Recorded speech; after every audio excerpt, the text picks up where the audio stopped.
اور ان کے اندر جو لڑنے کے قابل ہے ان کی تعداد تو اور کم ہے، کم ہو، کیونکہ ان کے اندر تو عورتیں بھی تھیں، ان کے اندر تو بچے بھی تھے۔ اب بچے نکالے، عورتیں نکالے تو پیچھے تو بہت تھوڑے افراد، 2 درجن افراد بچیں گے۔ اتنے کم افراد کے باوجود 30,000 یا 22,000 کے لشکر کے سامنے ڈٹے رہنا، اگر یہ شجاعت نہیں ہے تو پھر شجاعت کسے کہتے ہیں؟ اللہ۔ اچھا پھر اس میں بھی یہ کہ آپ سے پہلے تو سارے شہید ہوتے گئے، پہلے تو چلو 72 تھے، لیکن 72 میں جو لڑنے کے قابل تھے وہ تو ایک ایک کر کے شہید ہوتے گئے۔ اب پیچھے جو لڑنے کے قابل اگر ہیں تو ایک شہزادے جو ہے وہ بیمار تھے، تو اب تنہا جو ہے وہ اب تنہا لڑنے والے تھے، اب تنہا لڑنے والے ہیں، لیکن اس کے باوجود بھی اس لشکر کے سامنے ڈٹے ہوئے۔ صحیح۔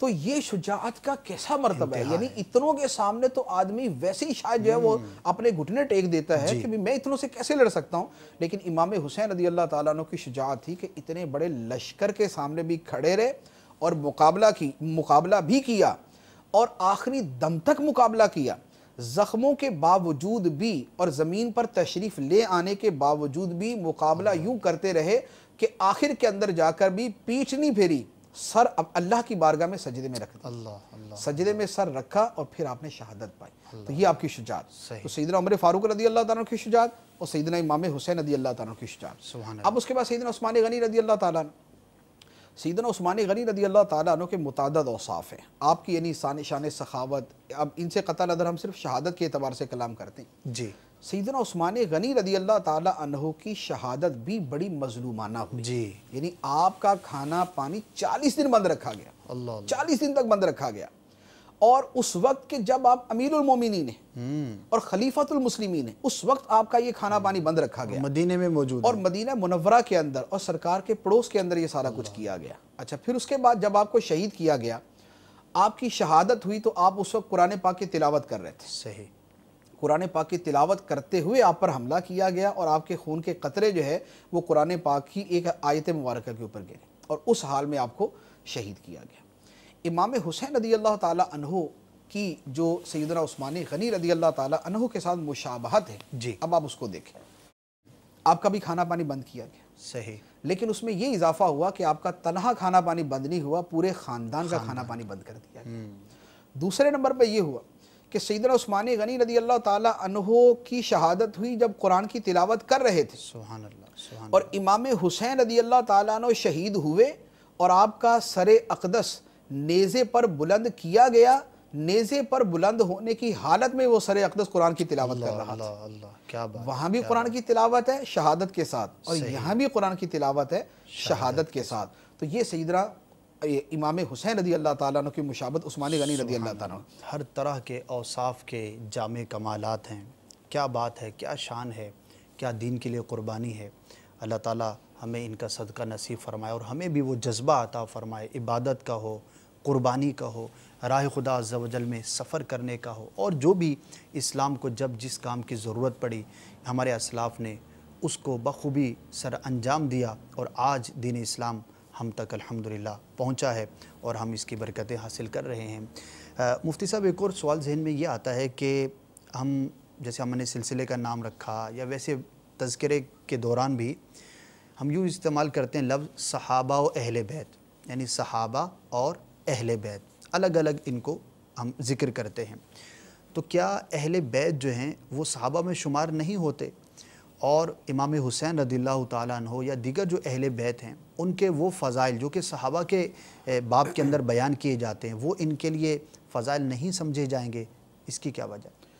دیکھیے صحابہ اہل بیت جو ہے یہ ایک اصطلاح ہے کہ اس طرح استعمال کیا جاتا ہے، اس کا یہ مطلب نہیں ہوتا کہ صحابہ کی کوئی صحابی اہل بیت میں نہیں ہے اور کوئی اہل بیت صحابی نہیں ہے۔ جی، اصل یہ ہے کہ یوں کہہ لیں کہ علمی اعتبار سے تو اسے کہا جاتا ہے کہ عموم خصوص من وجہین کی نسبت ہے، ٹھیک ہے، کہ کچھ صحابی اہل بیت بھی ہیں جیسے حضرت علی، اور کچھ اہل بیت صحابی بھی ہیں جیسے حضرت علی، لیکن بہت سارے صحابی اہل بیت نہیں ہیں اور بہت سارے اہل بیت صحابی نہیں ہیں۔ ٹھیک ہے، تو یوں جو ہے یہ ایک علمی اعتبار سے تو عام خاص میں وجہین کی نسبت ہے۔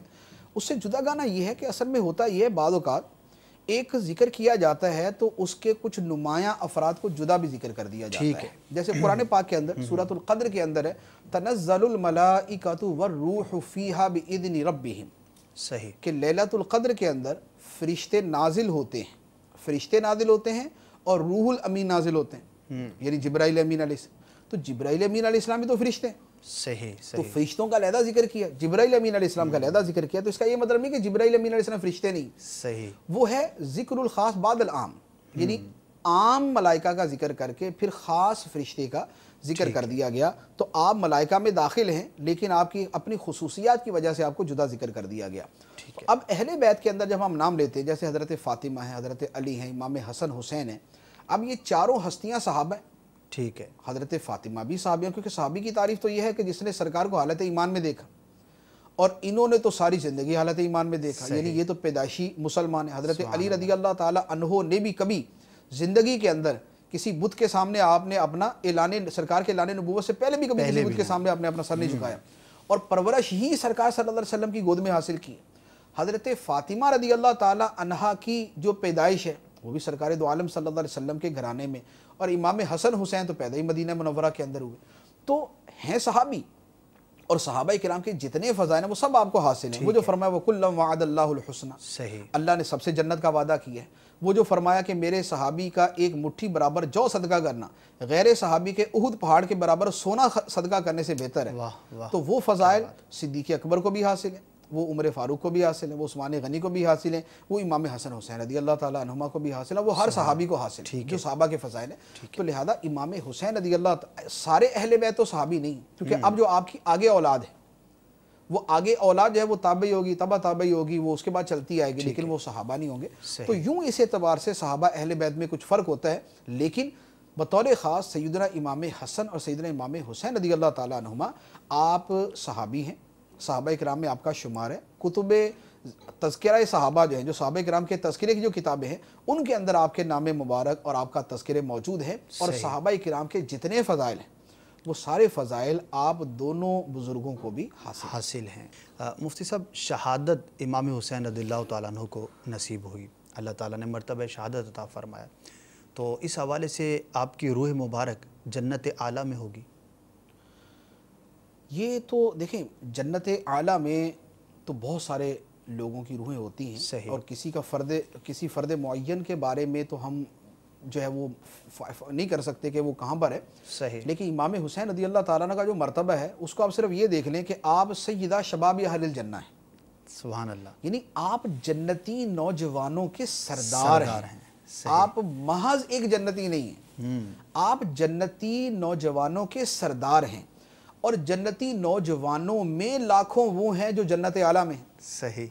جنتی نوجوانوں کے اندر لاکھوں جو ہے وہ جنت اعلیٰ کے اندر ہیں.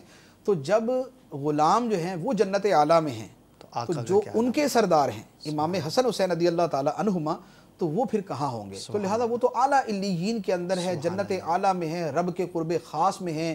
اللہ تعالیٰ نے جو ان کو عطا فرمایا ہم اس کا تصور ہی نہیں کر سکتے. سبحان اللہ سبحان اللہ سبحان اللہ. مفتی صاحب، ایک دو سوال باقی رہ گئے لیکن سلسلے کا وقت جو ہے وہ اختتام کو پہنچا. ہم نے کوشش کی کہ زیادہ سے زیادہ اس واقعے سے متعلق اور بالخصوص امام حسن، امام حسین اور جو دیگر اہل بیت کرام ہیں ان کے حوالے سے کچھ وہ سوالات کے جو عموماً لوگوں کے ذہنوں میں پیدا ہوتے ہیں ان کے جوابات مفتی صاحب سے حاصل کریں. الحمدللہ بہت کچھ سیکھنے کا موقع ملا. اللہ تعالی ہمیں علم دین کی برکتوں سے مالا مال فرمائے. آخر میں ایک مرتبہ پھر گزارش کروں گا کہ اگر دل میں صحابہ و اہل بیت کی محبت کو مزید بڑھانا ہو، وہ کون سا مسلمان ہوگا کہ جس کے دل میں صحابہ و اہل بیت کی محبت نہ ہو؟ لیکن گرد پڑ جاتی ہے. ہم جب کسی اچھے مول سے وابستہ نہیں ہوتے، کسی اور دنیا کے اندر چلے جاتے ہیں تو پھر وہ محبت کا اظہار ویسا نہیں ہو پاتا جیسا کہ ہونا چاہیے. تو محبت جو ہے وہ اطاعت کراتی ہے. ایک بڑا وصف ہوتا ہے محبت کرنے والے کا کہ وہ اپنے محبوب کی اطاعت کرتا ہے. تو صحابہ اہل بیت کا تذکرہ ہم نے کیا. اللہ تعالی ہمارے دلوں میں ان کی مزید محبت کو بڑھائے. لیکن محبت کی علامت اطاعت، ان کے نقش قدم پر چلنا، جس طرح انہوں نے اپنی زندگی گزاری اور اللہ تبارک و تعالیٰ کے دین کے لیے سربلندی کے لیے انہوں نے کوششیں کی. میں اور آپ غور کریں کہ ہم کیا کرتے ہیں، ہماری کوششیں کس مقصد کے لیے ہیں، ہمارا شب و روز کن کاموں میں گزرتا ہے. یہی دعوت اسلامی کا پیغام ہے کہ مجھے اپنی اور ساری دنیا کے لوگوں کی اصلاح کی کوشش کرنی ہے. اس کے تحت یہ ساری چیزیں جو ہے وہ آ جاتی ہیں. آ جائیے، مدنی ماحول سے وابستہ ہو جائیے، مدنی چینل دیکھتے رہیے. انشاءاللہ عز و جل بہت کچھ سیکھنے کا موقع بھی ملے گا اور عمل کا جذبہ بھی ملے گا۔ ہم آپ سے اجازت چاہیں گے، آئندہ سلسلے میں انشاءاللہ نئے موضوع کے ساتھ حاضر ہوں گے۔ صلو علی الحبیب صلی اللہ تعالی علی محمد۔ کھلی اسلام کی آنکھیں ہوا سارا جہاں روشن، کھلی اسلام کی آنکھیں ہوا سارا جہاں روشن، عرب کے چاند صدقے کیا ہی کہنا تیری طلعت کا، عرب کے چاند صدقے کیا ہی کہنا تیری طلعت کا۔